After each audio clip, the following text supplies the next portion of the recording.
Selamat pagi. Selamat pagi, Dokter. Pagi. Pagi, Prof. Pagi. Hari ini mengenai antimetabolit ya. Yang akan dibawakan oleh Dokter Tomo ya. Iya, Dok. Oke.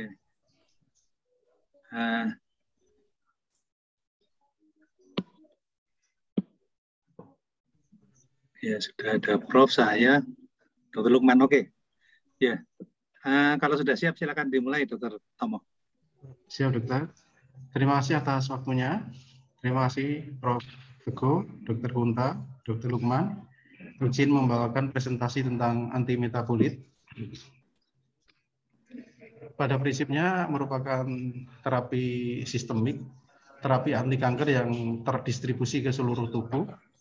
Tujuan dari kemoterapi yang sudah kita tahu adalah mencegah kekambuhan dan metastasis jauh, kuratif apabila memungkinkan untuk sembuh, paliatif pada pasien dengan metastasis.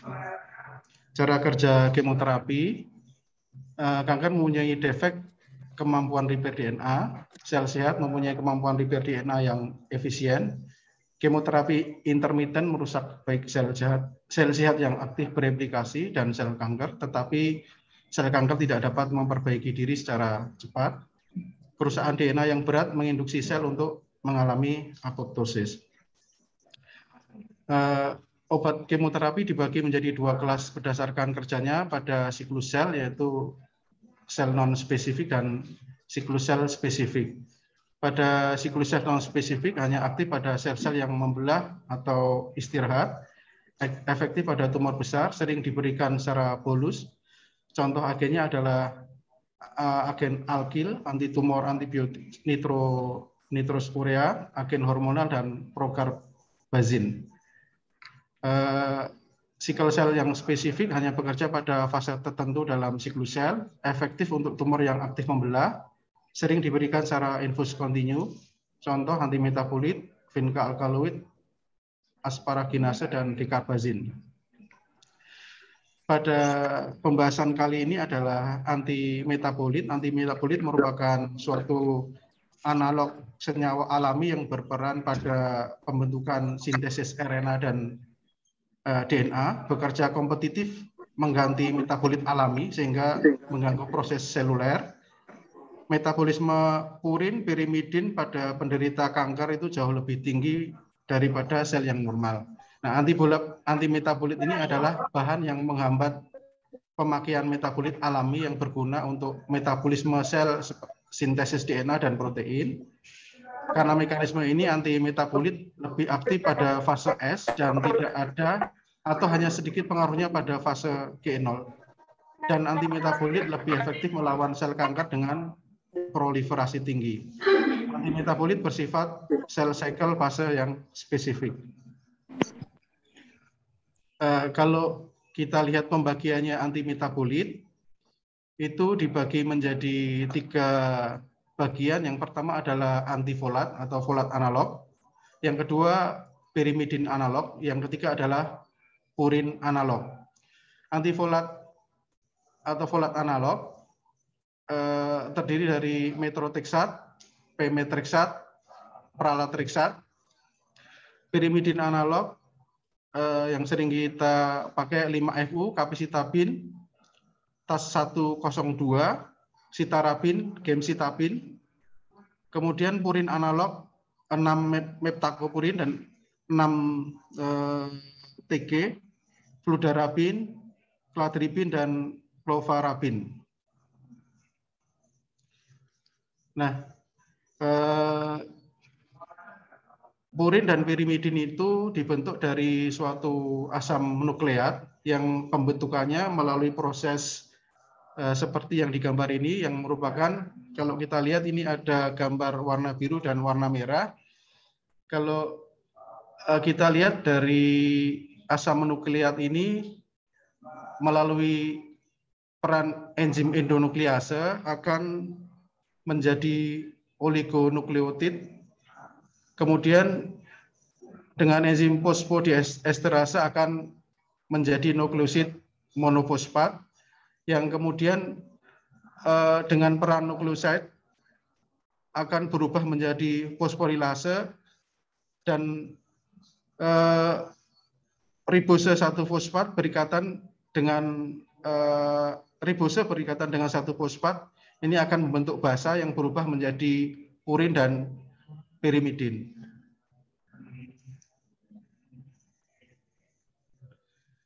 Nah, secara umum bisa kita lihat pembentukan sintesis purin dan pirimidin seperti di dalam diagram. Purin terdiri dari adenin dan guanin, sedangkan pirimidin terdiri dari sitosin dan timin. Pada pembentukan purin, PRPP fosforibosil fosfatase dengan asam amino dan folat berubah menjadi inosin monofosfat, kemudian dengan enzim adenyl suksinat menjadi adenosin monofosfat AMP, kemudian direduktase menjadi deoksi AMP dan kemudian berubah menjadi deoksi ATP dan kemudian baru menjadi DNA. Sama seperti proses yang di sebelah yaitu guanin, dari inosin monofosfat dengan enzim dehidrogenase, santin monofosfat akan berubah menjadi guanin monofosfat, kemudian menjadi deoksi guanin monofosfat dan kemudian menjadi DNA. Sama seperti sintesis pirimidin yang terdiri dari sitosin dan tiamin, ini terdiri dari nitrogenous base yaitu orotate dan pyrofosforibosil fosfolipase yang berubah menjadi uridin monofosfat, kemudian berubah menjadi uridin trifosfat, kemudian berubah menjadi sitidin trifosfat, dan kemudian menjadi deoksi sitidin trifosfat, dan kemudian menjadi DNA. Sama seperti pembentukan yang uridin trifosfat, yang berperan pada proses penghambatan mekanisme antimetabolit adalah pada fase-fase yang ada tertera di sini.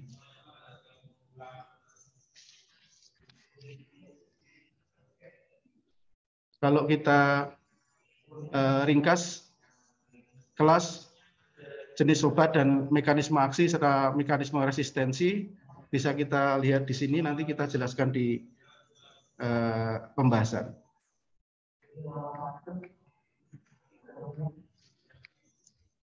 Nah, pada pembahasan kali ini kita akan membahas mekanisme kerja, mekanisme resistensi, penyerapan, distribusi, metabolisme, indikasi, dosis, interaksi obat, pertimbangan-pertimbangan khusus, dan toksisitas.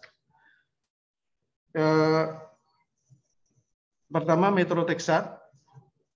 Mekanisme kerja merupakan siklosel spesifik analog antifolat, aktif pada fase siklosel, memasuki sel melalui sistem transportasi spesifik yang dimediasi oleh pembawa folat reduksi dan protein reseptor folat, membutuhkan poliglutamat oleh enzim poliglutamat sintetase untuk aktivitas sitotoksiknya. Penghambatan dihidrofolat reduktase mengakibatkan penipisan folat reduksi, penghambatan sintesis timidilat dan purin de novo secara de novo, penggabungan deoksiuridin trifosfat ke dalam DNA mengakibatkan penghambatan sintesis dan fungsi DNA. Mekanisme resistensi, penurunan transport obat yang dimediasi pembawa ke dalam sel melalui penurunan ekspresi dan atau aktivitas pembawa folat reduksi atau protein reseptor folat. Penurunan pembentukan poliglutamat metronidazat sitotoksik melalui penurunan ekspresi poliglutamat sintetase atau peningkatan ekspresi glutamil hidrolase. Peningkatan ekspresi enzim target dihidrofolat reduktase baik melalui amplifikasi gen atau peningkatan transkripsi, translasi, dan atau peristiwa pasca translasi. Mengurangi afinitas pengikatan dihidrofolat reduktase untuk methotrexate. Penyerapan, kadar puncak serum dicapai dalam 1-2 jam setelah pemberian oral. Methotrexate sepenuhnya diserap dari rute pemberian parenteral dan konsentrasi serum puncak dicapai dalam 30-60 menit setelah injeksi IM. Didistribusikan secara luas ke seluruh tubuh. Pada dosis terapi, kadar cerebrospinal fluid hanya sekitar 5% sampai 10% dari kadar plasma.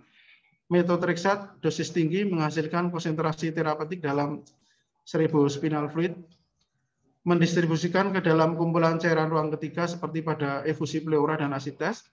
Hanya sekitar 50% obat yang terikat pada protein plasma, terutama pada albumin. Metabolisme ekstensif di hati dan sel oleh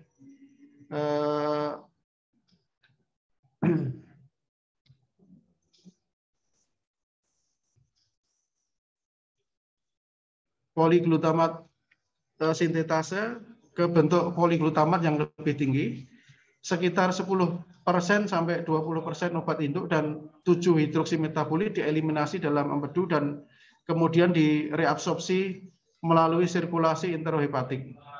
Ekskresi ginjal dalam rute utama eliminasi dan dimediasi oleh filtrasi glomerulus dan sekresi tubulus. Sekitar 80-90% dari dosis yang diberikan dieliminasi tidak berubah dalam urin dalam waktu 24 jam. Waktu paruh terminal obat adalah 8-10 jam. Indikasi kanker payudara, kanker kepala dan leher, osteogenik sarkoma, akut limfoblastik leukemia, non-Hodgkin limfoma, limfoma sistem saraf pusat, leukemia meningial dan meningitis karsinomatosa, kanker buli, kanker trofas gestasional. Dosis yang digunakan, dosis rendah 10-50 mg per meter square intravenous setiap 3-4 minggu. Dosis rendah mingguan 25 mg per meter square intravena mingguan. Dosis rendah 100-500 mg per meter square. Dosis sedang 100-500 mg per meter square intravena setiap 2-3 minggu. Dosis tinggi 1-12 gram per meter square intravena selama periode 3-24 jam setiap 1-3 minggu. Intratekal 10-15 mg intratekal 2 kali seminggu sampai cerebrospinal fluid bersih, kemudian dosis mingguan selama 2-6 minggu diikuti dengan dosis bulanan. Intramuskular 25 mg per meter square IM setiap 3 minggu. Interaksi aspirin, penisilin, probenecid, NSAID, dan cefalosporin menghambat ekskresi methotrexate melalui ginjal yang menyebabkan peningkatan kadar obat dalam plasma dan potensi peningkatan toksisitas. Yang kedua, warfarin dan methotrexate dapat meningkatkan efek antikoagulan warfarin melalui perpindahan kompetitif dari protein plasma. 5-FU dan methotrexate meningkatkan aktivitas antitumor 5-FU bila diberikan 24 jam sebelum pengobatan fluoropirimidin. Leucovorin memberikan efek antitoksik methotrexate, tetapi juga dapat merusak aktivitas antitumor. Bentuk aktif leucovorin adalah L-isomer.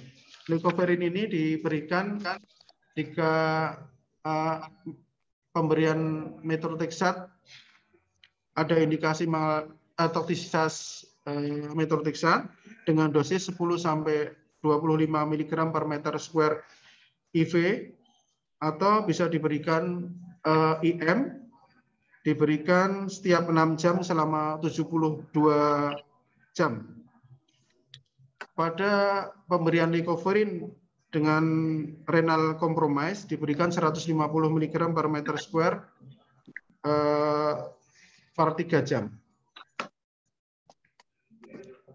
Timidin menghambat efek toksik methotrexate.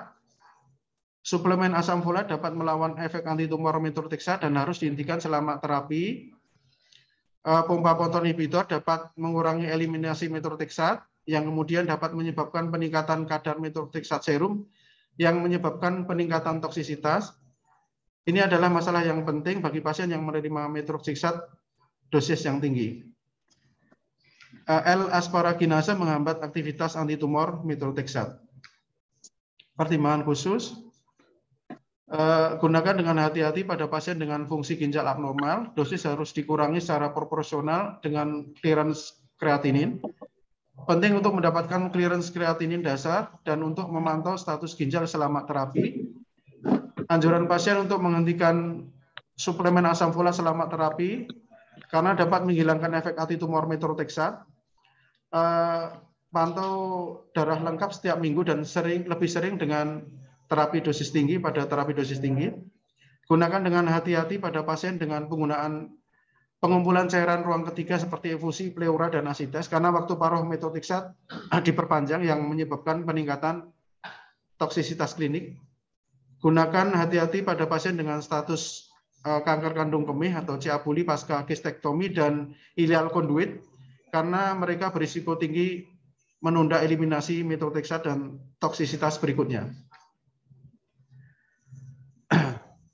Dosis terapi dengan terapi dosis tinggi, dosis methotrexate 1 gram per meter square penting untuk menghidrasi pasien dengan 2,5 sampai 3,5 liter per meter square per hari. Natrium klorida 0,9% mulai 12 jam sebelum dan selama 24 sampai 48 jam setelah infus methotrexate.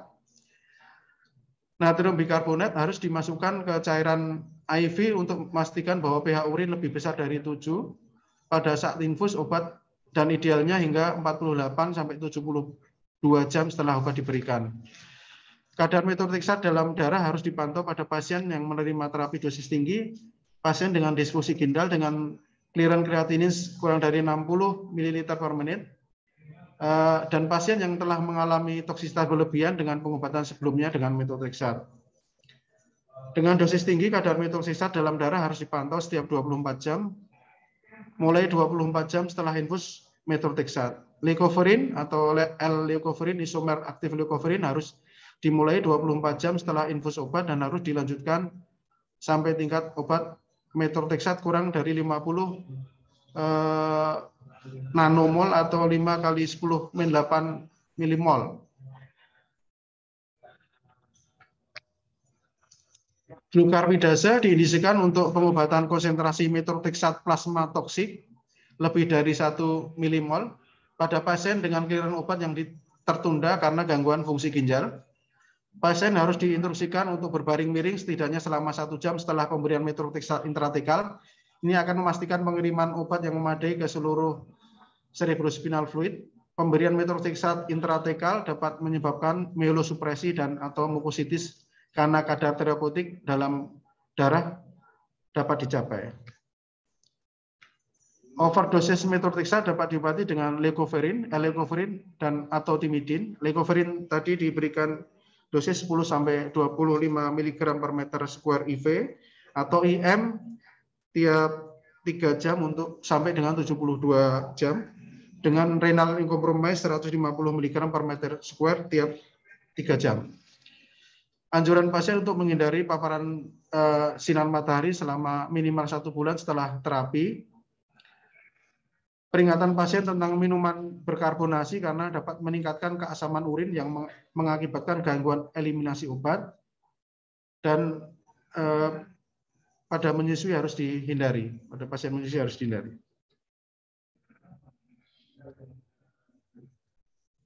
Toksisitas. Myelosupresi adalah toksisitas yang membatasi dosis dengan titik rendah leukosit pada hari ke-4 sampai ke-7 dan pemulihan biasanya pada hari ke-14. Mukositis dapat membatasi dosis. Onset khas adalah 3 sampai 7 hari setelah terapi methotrexate dan mendahului penurunan jumlah leukosit dan trombosit. Mual dan muntah tergantung dosis yang diberikan. Gagal ginjal akut, azotemia, retensi urin dan nefropati asam urat.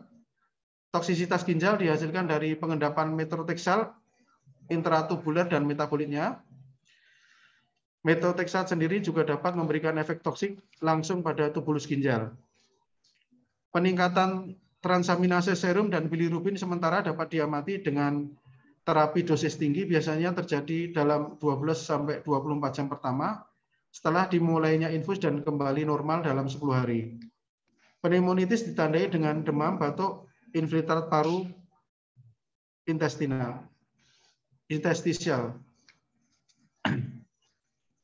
Arachnoiditis kimia akut chemical arachnoiditis dengan sakit kepala, kaku kuduk, kejang, muntah, demam, dan infiltrat sel inflamasi dari cerebrospinal fluid yang mati segera setelah pemberian intratekal. Ensefalopati demelisasi kronis yang diamati pada anak-anak berbulan-bulan hingga bertahun-tahun setelah methotrexate intratekal dan muncul sebagai demensia, spasitas ekstremitas, dan pada kasus lanjut koma. Disfungsi cerebral akut dengan paresis, afasia, kelainan perilaku, dan kejang diamati pada 5% sampai 15% pasien yang menerima methotrexate dosis tinggi. Biasanya terjadi dalam 6 hari pengobatan dan sembuh dalam 48 sampai 72 jam. Bentuk kronis dari neurotoksisitas yang dimanifestasikan sebagai ensefalopati dengan demensia dan paresis motorik dapat berkembang 2 sampai 4 bulan setelah pengobatan. Ruam kulit erythematosa, pruritus, urtikaria, fotosensitivitas, dan hiperpigmentasi dapat terjadi. Ketidakteraturan menstruasi, aborsi, dan kematian janin pada wanita. Oligospermia reversibel dilaporkan pada pria dengan terapi dosis tinggi.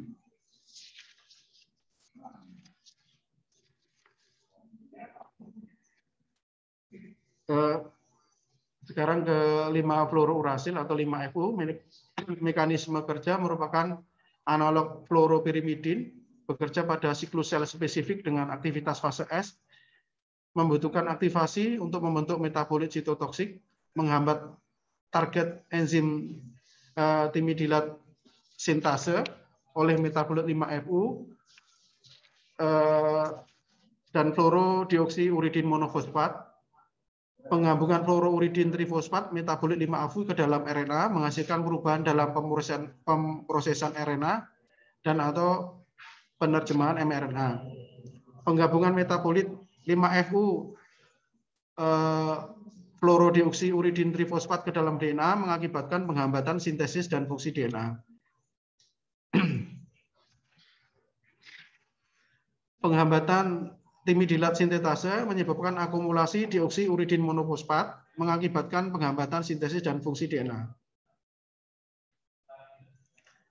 Mekanisme resistensi, peningkatan ekspresi timidilat sintetase, penurunan kadar substrat folat reduktase 5,10 metilen etil tetrahidrofolat untuk reaksi timidilat sintetase, penurunan penggabungan 5FU ke dalam RNA dan DNA, peningkatan aktivitas enzim perbaikan DNA, urasil glikosilase dan dioksiuridin trifosfatase, peningkatan ekspresi dihidropirimidin dehidrogenase atau DPD, perubahan timidilat sintetase dengan penurunan afinitas peningkatan enzim untuk fluorodioksiuridin monofosfat.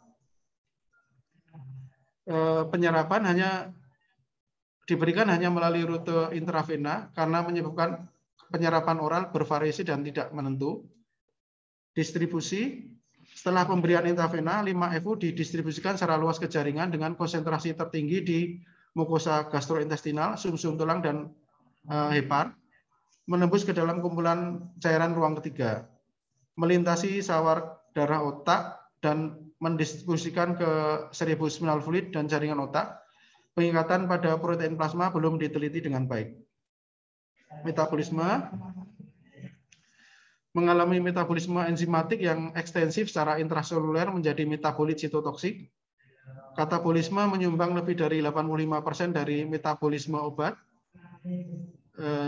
Dihidrofosfat dehidrogenase adalah enzim utama yang bertanggung jawab untuk katabolisme 5-fluorourasil dan sangat diekspresikan di hepar dan jaringan ekstrahepatik seperti mukosa gastrointestinal, sel darah putih, dan ginjal. Waktu paruh eliminasi terminal pendek berkisar antara 10 hingga 20 menit. Indikasi colorectal cancer, breast cancer, gastrointestinal cancer termasuk anal cancer, esophagus, lambung dan pankreas, head and neck cancer, hepatoma, ovarian cancer, dan penggunaan topikal pada basal cell karsinoma dan keratosis aktinik.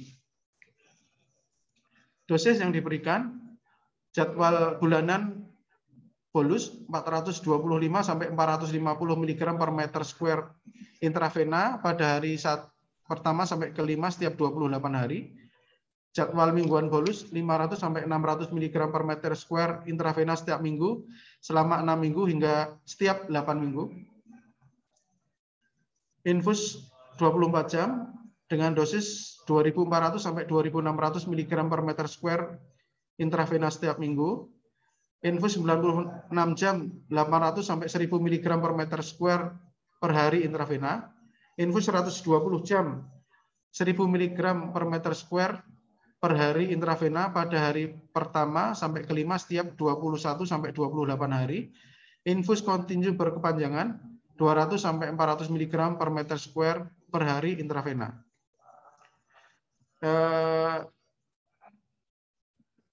Interaksi obat, leukoferin meningkatkan aktivitas antitumor dan toksisitas 5-FU, menstabilkan kompleks folat reduksi, timidin sintetase, fluorodeoksiuridin monofosfat, menghasilkan penghambatan maksimal timidin sintetase.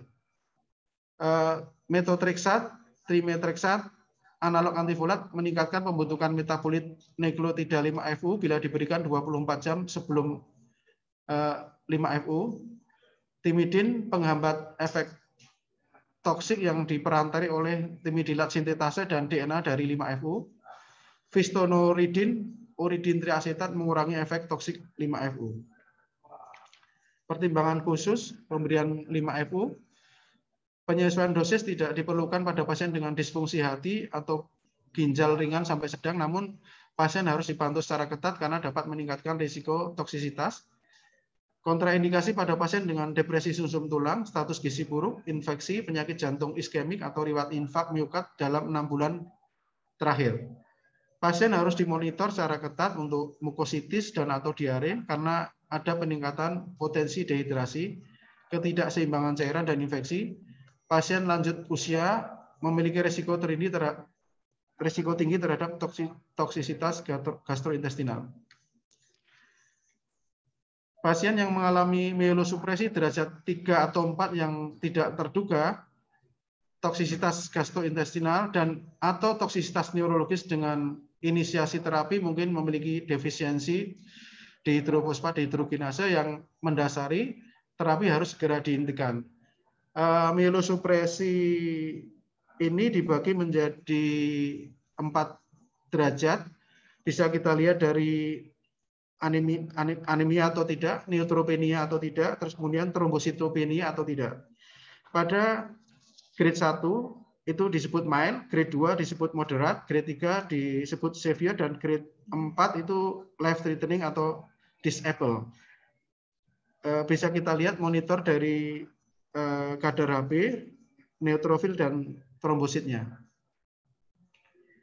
Fistonuridin dengan dosis 10 gram per oral setiap 6 jam dapat digunakan pada pasien overdosis 5-FU atau pada mereka yang mengalami toksisitas berat. Vitamin B6, pyridoxine 50 mg per oral 2 kali sehari, celecoxib 200 mg per oral 2 kali sehari, dan nikotin patch dapat digunakan untuk mencegah dan atau mengurangi kejadian dan keparahan sindrom tangan dan kaki. Hand and foot syndrome ini kalau dari National Cancer Institute dibagi menjadi tiga grade, kalau dari WHO dibagi menjadi 4 grade. Grade pertama biasanya mengalami paresthesia di hands dan feet-nya. Grade kedua painless, swelling, erythema, discomfort pada saat memegang atau menghandle suatu barang. Grade 3 painful erythema dengan swelling, dan grade 4 adalah ulcerasi dan blistering. vitamin B6, penggunaan kepingan es yang diberikan di mulut 10-15 menit sebelum dan 10-15 menit setelah injeksi bolus 5FU dapat mengurangi insiden dan keparahan mukositis. Pasien menyusui harus dihindari pada pasien menyusui. Toksisitas, neutropenia dan trombositopenia lebih sering terjadi daripada anemia.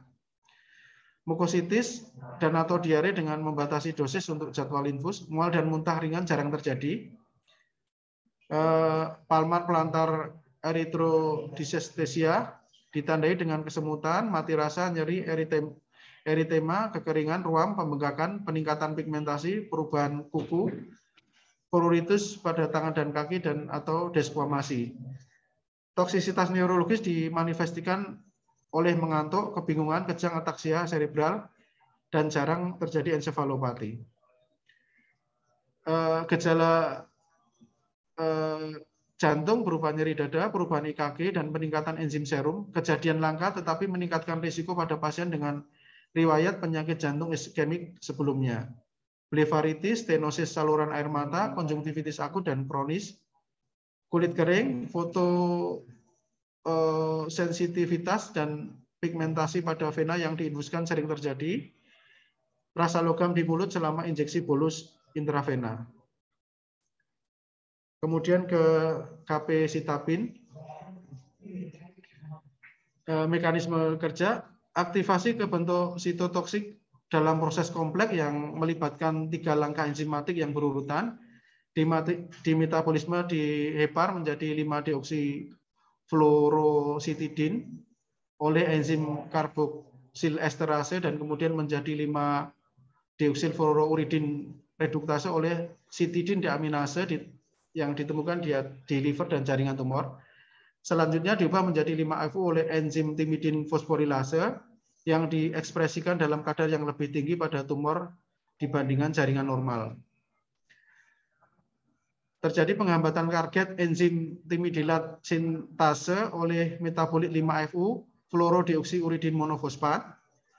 Penggabungan fluorouridin trifosfat metabolit 5-FU ke dalam RNA menghasilkan perubahan dalam pemrosesan RNA dan atau penerjemahan mRNA. Penggabungan metabolit 5-FU fluorodeoksiuridin trifosfat ke dalam DNA mengakibatkan penghambatan sintesis dan fungsi DNA. Penghambatan timidilat sintase menyebabkan akumulasi deoksiuridin monofosfat dan selanjutnya terjadi misintegrasi deoksiuridin trifosfat ke dalam DNA mengakibatkan penghambatan sintesis dan fungsi DNA.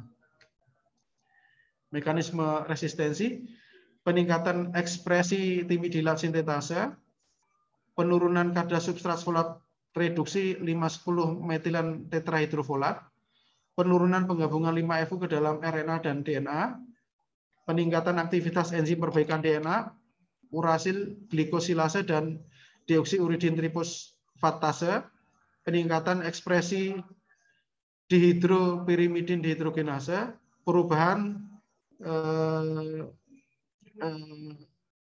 timidin sintetase dengan penurunan afinitas pengikatan enzim untuk fluorodeoksiuridin monofosfat. Penyerapan, capecitabin mudah diserap oleh saluran gastrointestinal, kadar puncak plasma dicapai dalam 1,5 jam, sedangkan kadar puncak 5-FU dicapai pada 2 jam setelah pemberian oral. Laju dan luasnya absorpsi dikurangi oleh makanan. Distribusi, ikatan protein plasma capecitabin dan metabolitnya kurang dari 60%, terutama terikat pada albumin 35%.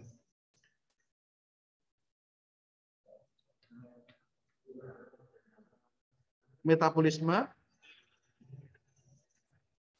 capecitabin mengalami metabolisme enzimatik yang ekstensif menjadi 5-FU. Setelah diserap, sebagai molekul utuh dari saluran gastrointestinal, mengalami reaksi hidrolisis awal di hati, di liver yang dikatalisis oleh karboksil esterase menjadi 5-deoksifluororeduktase. Pada langkah berikutnya, 5-deoksifluororeduktase reduktase diubah di hepar dan jaringan lain menjadi 5-deoksilfluoruridin reduktase oleh enzim sitidin deaminase. Akhirnya 5-DFUR diubah menjadi 5-FU oleh enzim timidin fosforilase di jaringan tumor serta di jaringan normal. Akumulasi selektif 5-FU dalam jaringan tumor kolorektal dengan jaringan normal kolon 3,2 kali dan plasma 21 kali lebih besar telah ditunjukkan pada populasi pasien kanker kolorektal yang membutuhkan reseksi bedah definitif yang menerima capecitabine. Katabolisme menyumbang lebih dari 85% dari metabolisme obat.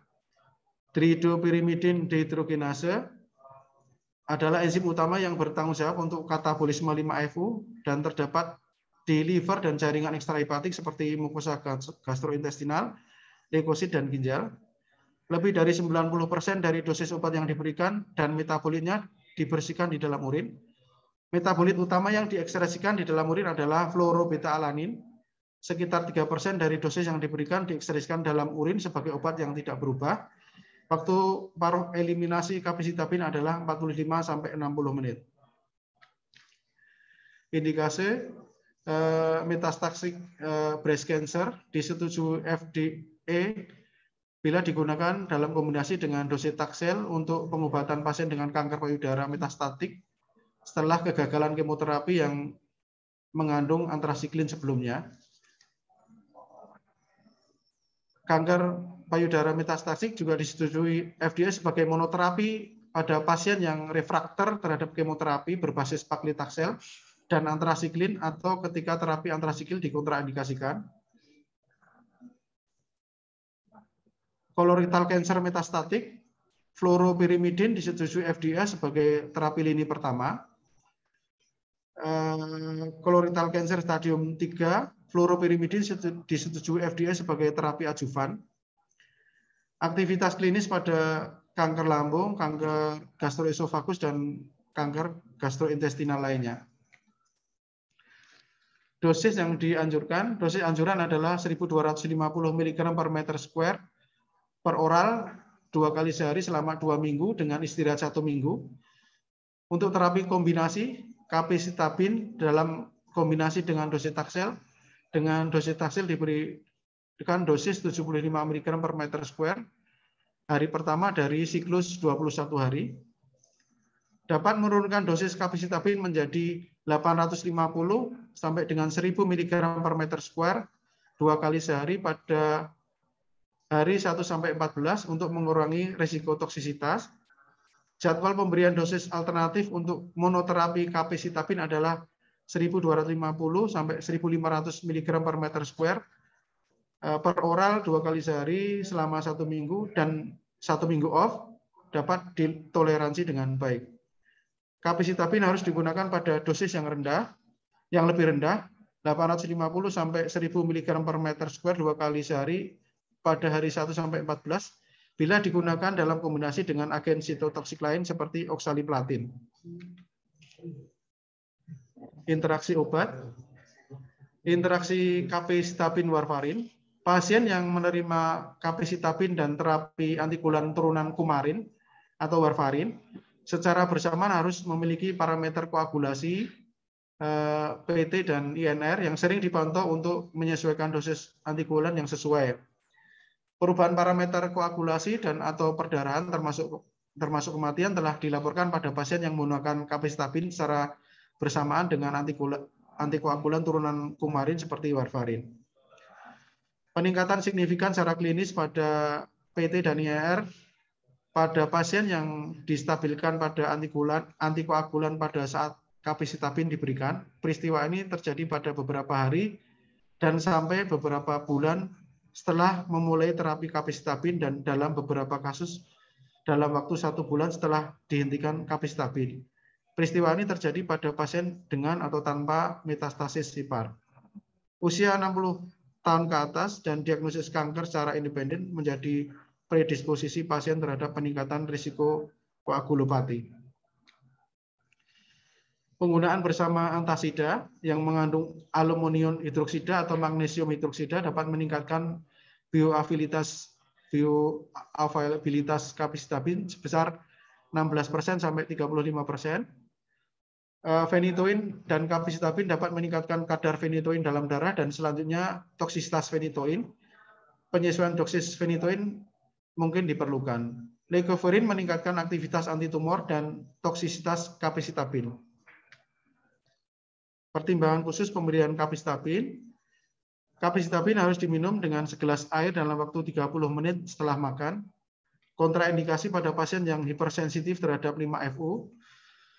Kontraindikasi pada pasien dengan defisiensi dihidropyrimidin dehidrogenase yang diketahui. Tidak diperlukan penyesuaian dosis pada pasien dengan disfungsi hepar ringan atau sedang. Namun pasien harus dipantau secara ketat. Dalam pengaturan disfungsi ginjal, creatinine clearance awal 30-50 ml per menit, dianjurkan pengurangan dosis 25%. Pasien harus dipantau secara ketat karena mungkin berisiko lebih besar untuk peningkatan toksisitas.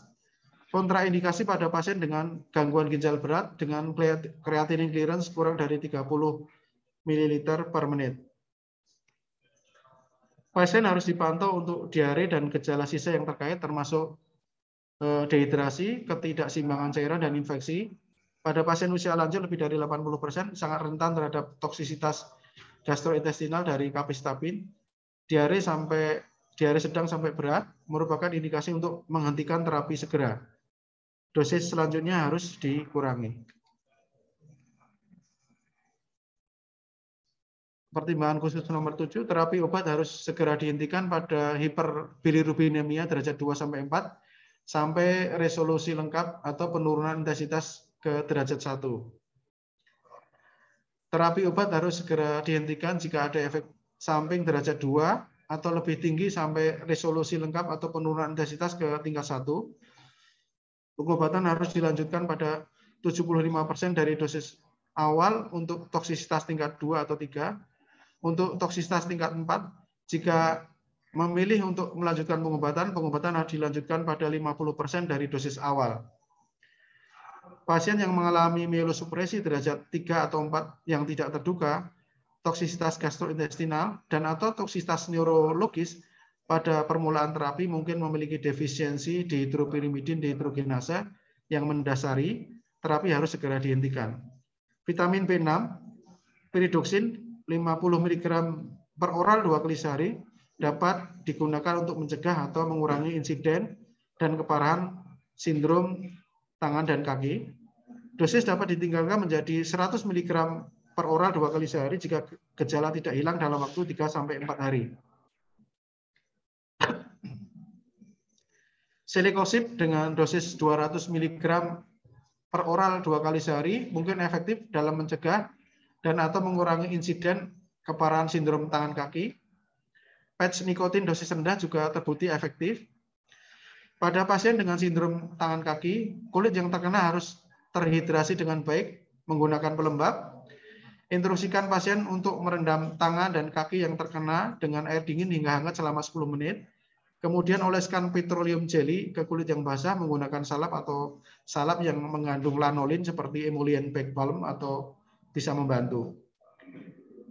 Diltiazem dapat mencegah vasospasme koroner dan nyeri dada yang diinduksi capecitabine dan memungkinkan pasien untuk terus menerima capecitabine. Kategori kehamilan D menyusui harus dihindari.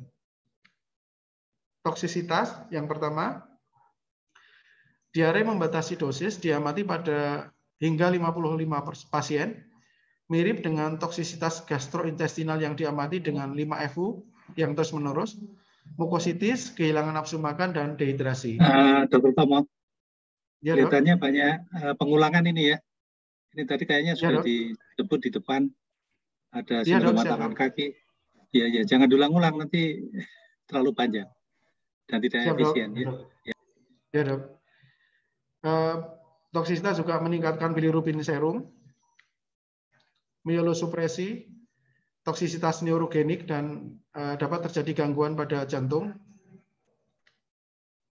Yang terakhir, gemcitabine merupakan analog deoksisitidin tersubstitutiflor merupakan berperan pada siklus spesifik aktivitas pada fase S. Mekanismenya nih. Penyerapan bioavailabilitas oral yang buruk sebagai akibat dari deaminase yang luas dalam saluran gastrointestinal diberikan hanya melalui rute intravena. Dr. Tomo, ya dok. Mungkin di stop dulu presentasinya, jadi gemcitabin nanti untuk berikutnya ya. Siap dok, ya dok. Ya, oke, terima kasih. Terima kasih dok. Ya, sebelum diskusi, jadi ada beberapa kritik yang akan saya sampaikan ya. Jadi kalau membuat presentasi memang harus pakai kaidah presentasi yang umum ya. Jadi jangan dipaksakan itu apa? Jangan dipaksakan dalam satu lembar itu banyak sekali ya, sehingga kesannya dibaca gitu ya, hanya membaca sehingga ada kesan itu presentan itu membaca dan tidak memahami mekanismenya apa isinya gitu lah. Yang kedua kalau untuk obat-obatan kemo itu seperti gemcitabin ya apa kapasitabin itu kan banyak animasinya, pembentukannya, kemudian bekerjanya itu akan lebih mudah dipahami dengan animasi, itu banyak sekali bisa didapat ya. Ya dok. Itu sebelum diskusi ya. Terima kasih Dr. Tomo. Terima kasih dok. Terima kasih dok. Ya. Ya. Kita buka diskusi ya. Silakan dari trainee.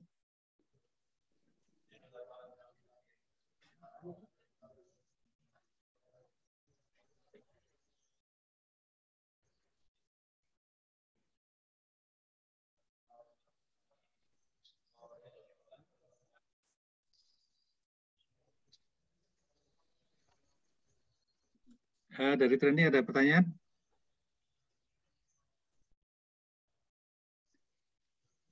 Kalau tidak ada, mungkin komentar dari konsulen, silakan.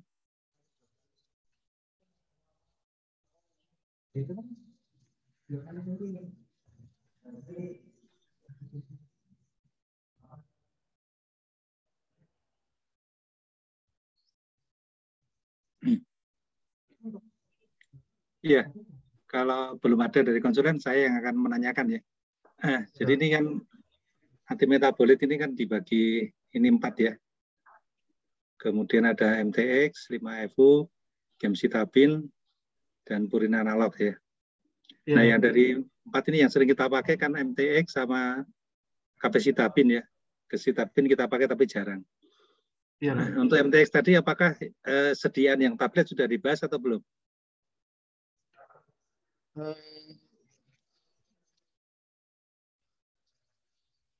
Belum dok. Belum ya? Ya, belum dok. Ya. Ya, jadi mungkin itu bisa ditambahkan ya, karena MTX itu sering kita pakai yang oral untuk metronomik ya. Oke. Kemudian MTX ini kan bisa menembus blood-brain barrier kalau tidak salah begitu ya, sehingga bisa dipakai untuk sistem saraf pusat ya. Iya dok. Nah, obat-obat yang banyak dipakai untuk SSP itu yang dari yang kita bicarakan hari ini tuh, yang saya ingat ya, mungkin tidak benar seluruhnya, itu MTX dengan 5-FU, kapasitabin. Itu dikatakan bisa melewati blood-brain barrier, sehingga untuk apa yang metas ke brain itu bisa diberikan. Ya dok. Ya. Terima kasih Dokter Kunta. Nah untuk dosis yang kapasitabin tadi coba ditayangkan lagi.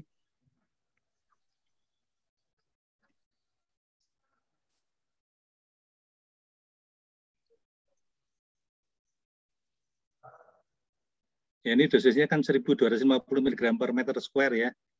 Jadi kira-kira kalau berat badan normal 1,4, 1,5 biasanya itu diberikan pagi 3, sore 3 seperti itu ya. Iya dok. Ya, tapi kalau ada toksisitas turun menjadi mungkin kalau 1000 mg itu kan 2 tablet ya, pagi 2, sore 2 begitu. Iya, Dok.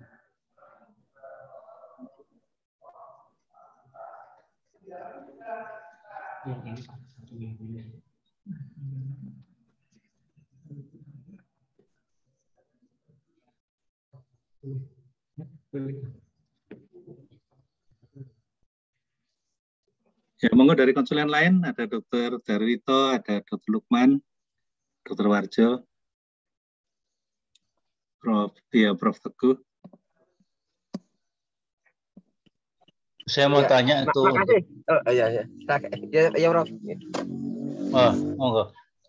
Ya, saya mau tanya itu untuk usia lanjut itu dosisnya biasanya bagaimana ya? Dikuranginya berapa? Kemudian kalau untuk metronomik yang paliatif itu bisa diberikan sampai berapa lama?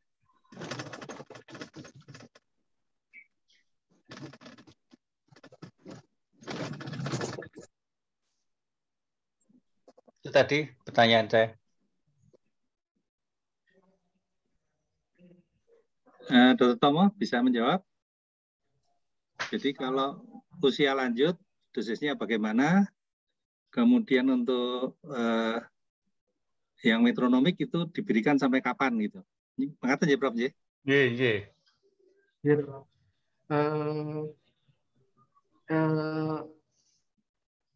Yang pernah saya baca diberikan kapasitabin dengan dosis yang rendah dengan toleransi 850 sampai 1000 mg per meter square 2 kali sehari, Prof, 1 sampai 14 hari. Kemudian dilihat apakah ada efek samping atau tidak. Kemudian setelah 3 sampai 4 hari ada toksisitas, bisa diberikan dengan pemberian vitamin B6 ini, Prof.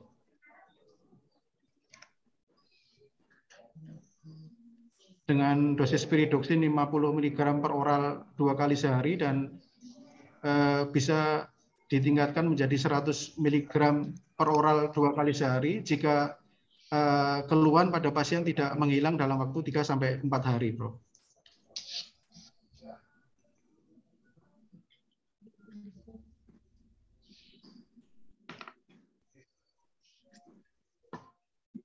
Ya, kemudian yang metronomik tadi yang untuk paliatif yang sampai berapa lama itu? Ya, Prof, saya kalau untuk yang metronomik, yang paliatif itu memang kalau yang sudah stadium 4 itu sepanjang masih memberikan respon itu diberikan terus, Prof. Oh iya. Dihentikan kalau terjadi progresi penyakit atau efek samping yang tidak bisa diterima oleh pasien. Iya. Dan biasanya untuk vitamin B6 itu kita berikan dari awal, bukan menunggu sampai terjadi sindroma tangan dan kaki, tapi dari awal sudah kita berikan vitamin B6, itu akan lebih membantu untuk mengurangi gejala-gejala yang muncul. Makasih, Prof. Iya, terima kasih. Terima kasih, Prof. Dr. Kunta. Dr. Darwito, silakan. Makasih, Mas Kunto.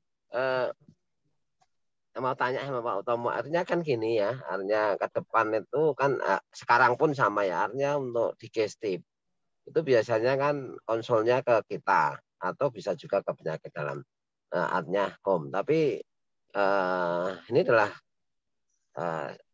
pengalaman ya, kalau kemoterapi yang diberikan oleh home itu dan begitu bombardirnya sehingga justru istilahnya bukan karena CA-nya, tapi karena efek samping yang berat itu yang kadang-kadang membuat pasien tidak bertahan lama. Tetapi bagaimana? Ada suatu pendapat bahwa pemberian kemoterapi di kolorektal itu dia tidak berbatas dalam artian bisa diberikan sepanjang masa. Bagaimana pendapat Dr. Utomo atau mungkin para senior? Terima kasih. Terutama untuk kapasitabin. Apakah sama seperti Mas Kunto tadi berarti bahwa pemberian itu sampai selama pasien tersebut masih punya respon atau tidak, artinya progresivitas, mengalami progresivitas. Mungkin begitu. Gimana? Dr. Tomo mungkin pernah baca atau mungkin. Jadi dok, mohon maaf dok, saya belum baca tentang kasus adenokarsinoma atau colorectal cancer dengan pemberian capecitabine ini diberikan terus-menerus ataukah akan dihentikan, dokter? Mohon maaf dok.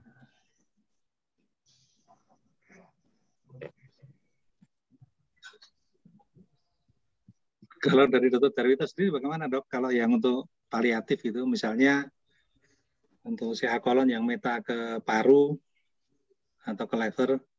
Ya, itu pengalaman saya karena saya gini Mas, saat itu kan pasien kolorektal yang memang sudah sama airnya metastasis, kita berikan itu justru pemberian capecitabine itu bisa survival rate-nya naik gitu. Artinya itu adalah pasien-pasien yang biasanya adalah pasien limpahan atau mungkin pasien yang sudah tidak mau ke hematonkologi, kemudian datang ke saya berikan hanya dosis tunggal, artinya capecitabine, tapi dosisnya sama dengan seperti kita lakukan pada metastatic breast cancer. Ternyata itu punya respon yang bagus. Saya juga ini istilahnya artinya tidak saya masih belum ada penelitian yang memang mendukung sangat kuat. Tetapi prinsipnya ini adalah untuk paliatif, artinya selama pasien tersebut masih mempunyai respon dan ditoleransi oleh tubuh, kita berikan. Ini memang masih menganga dalam artian pertanyaan keilmuannya masih kita masih cari gitu Mas Kunto. Terima kasih Dr. Darwito. Jadi kalau beberapa kasus yang kolorektal stadium 4 ya, yang meta ke paru atau ke liver, kalau itu single nodul, itu setelah pasca kemoterapi selesai itu biasanya saya konsulkan ke digesti. Untuk yang ke hepar itu bisa dilakukan reseksi dan hasilnya bagus. Ada beberapa kasus yang memang bertahan lama ya, karena direseksi metanya. Nah kalau yang di paru ini dokter bedah torak sering ini tidak setuju untuk dilakukan ini reseksi yang metas ke parunya ini. Memang ada beda digesti dengan torak. Itu yang kami alami dokter dari tadi. Iya, makasih Mas Anto. Iya, makasih. Ada Dokter Atanto, Dokter Warjo, Dokter Lukman, silakan. Dikeluarkan semua ini anunya. Pengalamannya untuk capecitabine ini kan obat yang kita berikan hampir tiap hari ini. Ya kalau tidak ada mungkin satu lagi ya, efek samping. Saya mengamati ya Pak. Dulu sebelum yang original itu Seloda namanya, itu efek sampingnya kecil gitu. Jarang orang hand foot syndrome. Kemudian muncul yang mitu. Mitu yang pertama itu namanya binekap kalau tidak salah ya. Nah, itu efek sampingnya lebih tinggi dari yang original. Kemudian yang terakhir ini datang lagi taseral. Ini lebih banyak lagi efek sampingnya. Biasanya mual muntahnya lebih, mukositisnya muncul. Itu dari capecitabine ya, dari original dan mitunya. Memang agak beda memang. Ada lagi komentar? Kalau tidak, terima kasih Dr. Tomo. Nanti itu yang capecitabine kita ajukan minggu depan ya, yang capecitabine. Iya dok. Tapi tolong dibikin menarik gitu ya presentasinya ya. Jangan monoton ya. Siap, dok. Terima kasih. Terima kasih semuanya. Pertemuan kita akhiri. ada pesan dari konsulen lain untuk training? Kalau tidak ada, kita cukupkan sekian. Selamat pagi, salam sehat selalu, matur nuwun. Terima kasih. Selamat pagi. Terima kasih, Dokter. Matur nuwun. Prof. Matur nuwun. Prof. Teguh, kemudian semuanya senior. Pak Tanto jangan patah semangat, Pak Tanto. Oh, Pak Tanto itu kita dukung terus. Iya, jangan patah semangat, ayo dong. Jangan. Kita kawal terus. Ini Mas Toto, ayo Mas Juno. Kita harus suara ya nanti. Biarpun kapanpun kalau kita nggak bersuara dianggap nggak ada nantinya. Ayo Pak Tanto, jangan patah semangat. Iya, Dok. Kebetulan, Dok.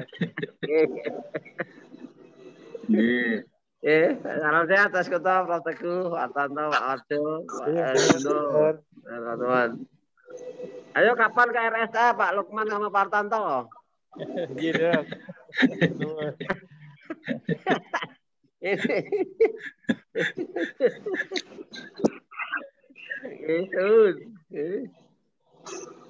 Dokter, Prof. Nggih. Monggo saya Alif nggih.